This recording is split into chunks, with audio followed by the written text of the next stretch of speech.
memperkenalkan saya Acung Wahyu Martareza dengan Tong-tong si gentong yang akan menemani kalian untuk menjelaskan proses pembuatan batik gentongan Tanjung Bumi Madura yang akan diintegrasikan ke dalam pembelajaran IPA dengan materi unsur senyawa dan campuran. Kali ini saya sudah berada di Desa Telaga Biru, Kecamatan Tanjung Bumi, Kabupaten Bangkalan. Selain dengan pantai yang indah, Tanjung Bumi juga terkenal dengan batik tulis khasnya yang mendunia. Salah satunya adalah batik gentongan. Batik gentongan memiliki pembeda dengan batik tulis Tanjung Bumi yang lain. Salah satunya pada proses pewarnaannya. Pada batik gentongan, kain akan dimasukkan ke dalam gentong yang berisi warna alami dan akan didiamkan selama beberapa hari. Yuk sama-sama kita lihat proses pembuatannya bersama si Tong-tong. Proses pembuatan batik dimulai dengan melecak kain mori. Proses ini dilakukan bertujuan agar kain yang akan digunakan untuk membatik dapat menyerap warna dengan baik. Kain akan melalui beberapa tahap proses pelecakan. Tahap pertama, kain akan direndam dengan larutan NaOH, minyak dempel, dan obat khusus yang disebut TRO selama semalaman. Setelah itu, kain akan dibilas dengan larutan tapioka dan kemudian dikeringkan. Setelah melalui proses pelecakan kain, kain siap untuk melalui proses pembatikan. Proses pembuatan batik cukup panjang, mulai dari proses rengreng atau mendesain, isi, dan ngeblok. Alat yang digunakan dalam proses tersebut adalah canting dan malam atau lilin. Malam akan dipanaskan menggunakan wajan dan kompor kecil. Setelah kain selesai diberi malam, kain akan melalui proses pewarnaan pertama, yakni pewarnaan merah muda. Sebelum pemberian warna merah muda, kain batik akan diberikan obat yang berasal dari campuran NaOH dan naphthol atau ASOL. Proses pemberian warna merah muda dilakukan secara bergantian dari obat kemudian pewarna merah B sebanyak 4 kali pengulangan dengan menggunakan sikat. Setelah proses pewarnaan pertama, motif dengan warna merah muda akan ditutup dengan malam dan selanjutnya pemberian warna merah tua. Proses pemberian warnanya juga sama, yaitu dilakukan secara bergantian dari campuran obat, yaitu campuran naphthol ASLB dan soga. Kemudian pewarna naphthol merah B sebanyak 4 kali pengulangan dengan menggunakan sikat. Proses selanjutnya yakni ngelorot pertama. Proses ini bermaksud meluruhkan malam yang ada di kain dengan cara merebus kain pada air mendidih. Setelah proses pewarnaan merah tua dan merah muda selesai, saat ini kain juga diberikan larutan kanji agar memudahkan dalam proses pelurutan malam. Selama proses melorot, kain akan dikikis menggunakan pisau tumpul untuk membantu meluruhkan malam yang terdapat pada kain.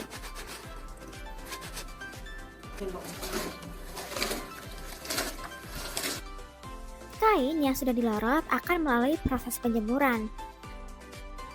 Setelah kain kering, kain akan dilanjutkan pada proses pewarnaan selanjutnya. Sebelum proses pewarnaan selanjutnya, motif yang berwarna merah terlebih dahulu akan diblok atau ditutup dengan malam dan menyisakan motif yang akan diwarnai dengan warna biru dan hijau. Proses pembuatan warna biru indigo adalah dengan memisahkan daun tarum dengan tangkainya.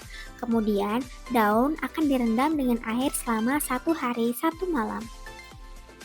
Setelah direndam, daun kemudian diangkat sambil diperas untuk mengambil sari daun tarum. Air rendaman tarum diberi campuran kapur dan disaring, kemudian didiamkan selama 3-5 jam hingga air jernih dan membentuk endapan pasta tarum. Ketika ingin digunakan, pasta tarum akan direbus dengan air kelapa, dan gula merah. Setelah mendidih, larutan akan dimasukkan ke dalam gentong dan ditunggu hingga dingin. Larutan tarum diaduk hingga berbusa, kemudian kain yang sudah dibasahi dimasukkan ke dalam gentong.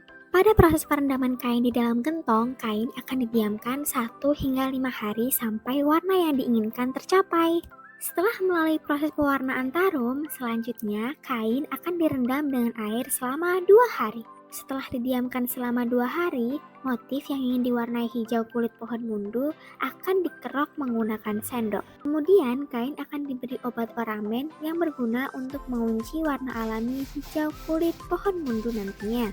Cara pembuatan warna alami hijau kekuningan ini dengan menggunakan kulit pohon mundu yang telah dikeringkan kemudian dijadikan bubuk. Bubuk kulit pohon mundu akan direbus dengan air dan campuran tawas. Pewarna alami kulit pohon mundu membutuhkan zat pengikat seperti aluminium sulfat atau tawas untuk membentuk senyawa kompleks dengan serat kain, sehingga warna lebih tahan luntur. Nah, teman-teman, kita sudah berada di sentra batik Sumber Arafat. Nah, di sini banyak banget jenis batik-batik yang akan dijual. Yuk kita lihat sama-sama. Sentra Batik CV Sumber Arafat merupakan salah satu butik batik yang terletak di Kecamatan Tanjung Bumi, Kabupaten Bangkalan. Butik ini sudah berdiri dari tahun 2004 dengan berbagai varian batik khas Tanjung Bumi yang tersedia, seperti batik tulis biasa, batik tulis halus, batik cap, dan batik kentongan.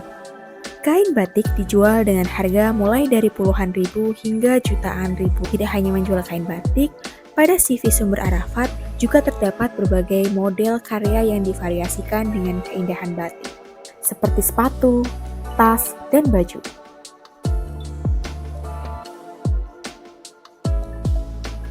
Di butik ini, kalian dapat melihat dan mengenal berbagai jenis dan motif batik tulis Tanjung Bumi, serta perbedaan dengan batik tulis lainnya, seperti perbedaannya ini gentongan biasa sama gentongan super. Penulisannya ini kan kecil-kecil, kalau ini nggak besar, Mbak. Dalamnya itu sama-sama di batik. Ya, buka aja. Nah, kalau ini luar dalamnya nggak ada bedanya. Kalau yang gentongan super sama kan luar dalam ini. Oh iya. Kalau ini masih ada perbedaan sedikit. Ini dalamnya juga di batik, cuma nggak sedetail ini. Ini kan lebih besar-besar, ini kecil-kecil banget. Cantingnya nomor 0. Kalau ini masih nomor 1.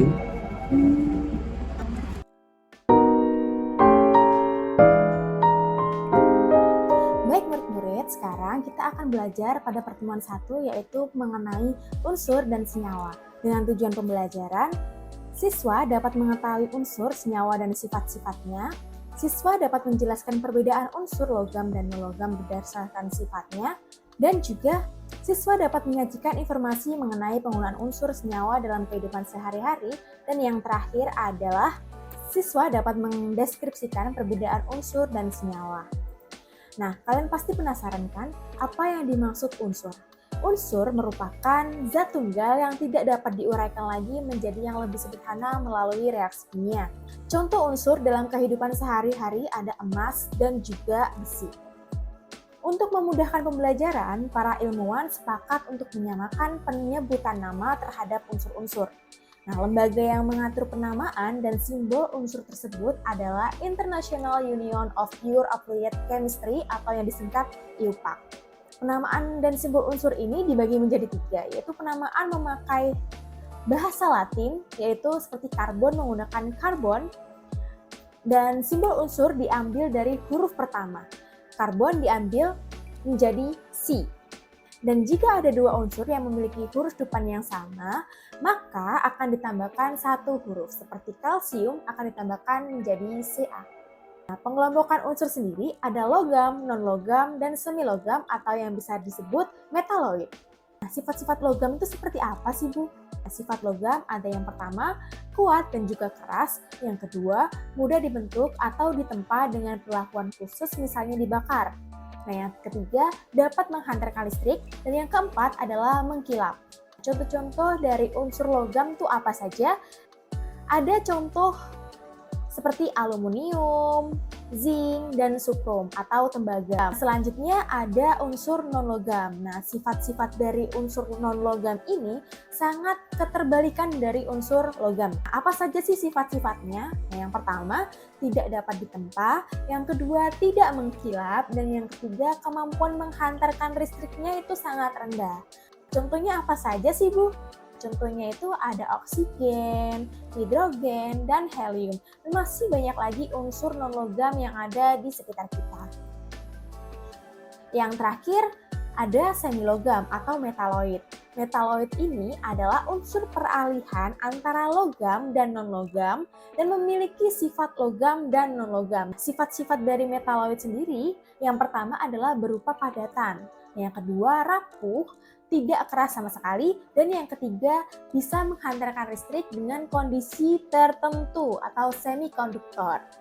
ilmuwan nih sudah menemukan 7 unsur semilogam atau metaloid. Apa saja sih unsur-unsur metaloid itu? Unsur metaloid itu ada boron, silikon, arsenik, antimon atau sidium, polonium, terium, dan germanium. Dalam sistem periodik, sudah dikenal 118 macam unsur dengan sifat yang khas untuk setiap unsurnya. Oleh karena itu, para ilmuwan berusaha untuk menggolongkan unsur-unsur berdasarkan sifat-sifatnya ke dalam sistem periodik. Sistem periodik adalah suatu tabel yang berisi identitas unsur-unsur yang dikemas secara berkala dalam bentuk periode dan golongan berdasarkan kemiripan sifat unsur-unsurnya. Nah, unsur-unsur tersebut dikelompokkan oleh siapa sih, Bu? Nah, unsur-unsur tersebut dikelompokkan oleh beberapa ilmuwan. Nah, siapa saja ilmuwannya? Kalian bisa lihat pada video yang sudah tertera ya, teman-teman. Selanjutnya adalah tabel periodik. Kalian bisa melihat tabel periodiknya dalam gambar yang sudah tersedia.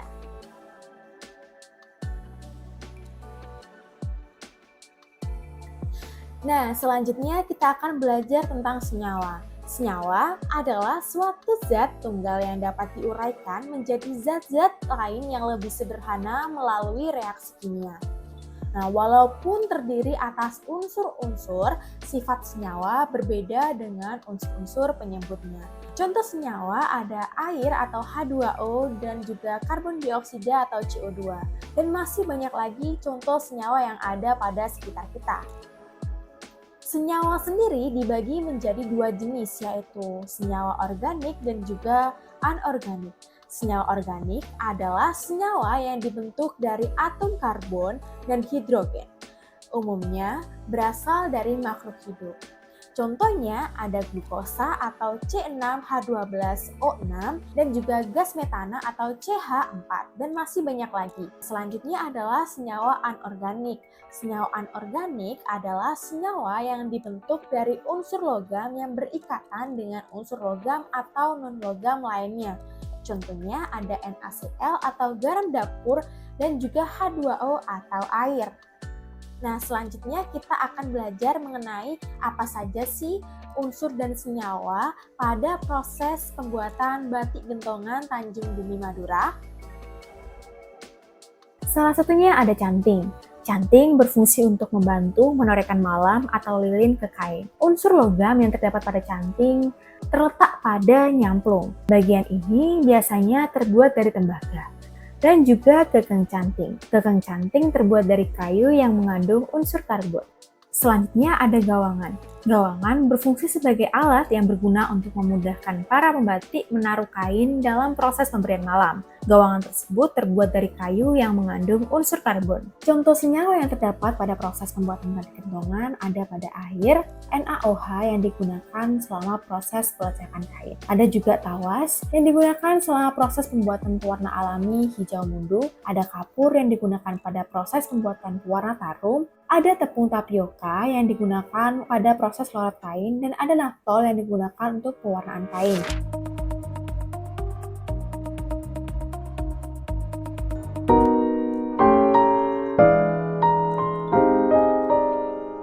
Pada pertemuan kedua ini, kita akan belajar mengenai campuran.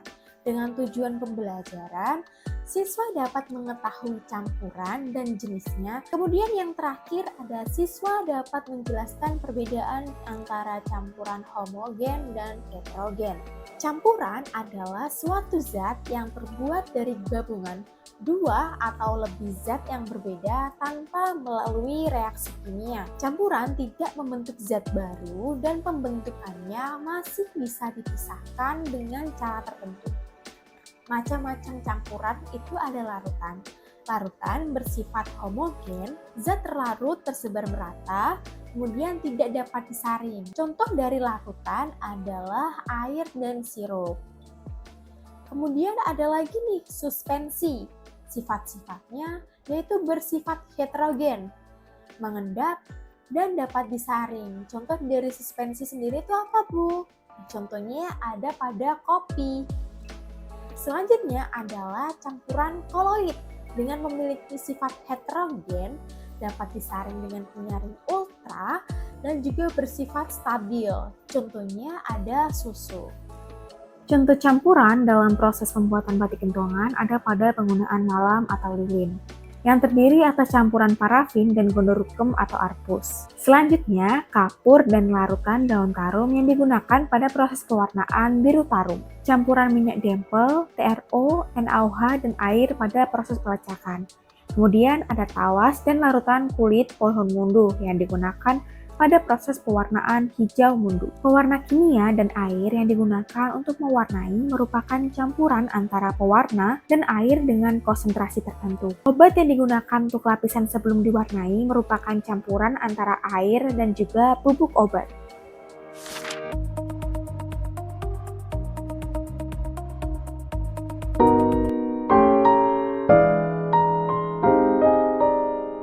Pada pertemuan ketiga, kita akan belajar mengenai pemisahan campuran. Dengan tujuan pembelajaran, siswa dapat menjelaskan macam-macam pemisahan campuran. Proses pemisahan campuran merupakan kegiatan yang dilakukan untuk memisahkan zat penyusun campuran. Proses pemisahan campuran dibedakan menjadi dua, yaitu pada partikel yang tidak larut dan juga pada partikel larut. Sekarang kita akan membahas pada partikel yang tidak larut terlebih dahulu. Pada partikel yang tidak larut, pemisahan campuran dapat dipisahkan menjadi 3 macam cara, yaitu pengayakan dan penyaringan. Pengayakan dan penyaringan ini merupakan pemisahan zat dari cair dengan menggunakan alat berpori. Yang kedua ada dekantasi. Dekantasi merupakan pemisahan campuran yang sedimennya sudah mengendap di bagian bawah wadah dan cairan di atasnya dituangkan sedikit demi sedikit. Yang ketiga ada sentrifugasi.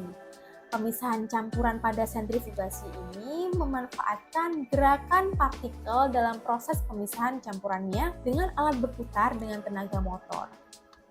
Proses perputaran yang sangat cepat ini menyebabkan partikel yang tidak larut akan mengendap di bawah wadah.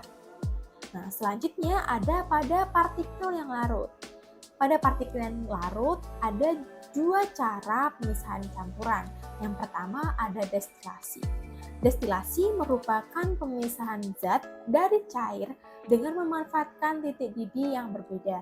Yang kedua ada kromatografi. Kromatografi merupakan pemisahan campuran berdasarkan perbedaan kecepatan zat-zat pada permukaan benda penyerap, misalnya kertas. Selanjutnya kita akan melihat contoh campuran pada proses pembuatan batik kentongan Tanjung Bumi, Madura. Contohnya ada pada pengendapan larutan tarum dengan kapur. Pengendapan tersebut termasuk dalam metode dekantasi dengan menghasilkan pasta tarum. Contoh selanjutnya ada pada proses peluruhan malam menggunakan metode destilasi dengan cara memasukkan kain yang telah dibatik ke dalam air panas yang bertujuan untuk memisahkan antara malam dan kain. Kemudian malam yang mengapung di permukaan panci dapat disaring dan digunakan kembali. Cara tersebut merupakan contoh penyaringan atau filtrasi.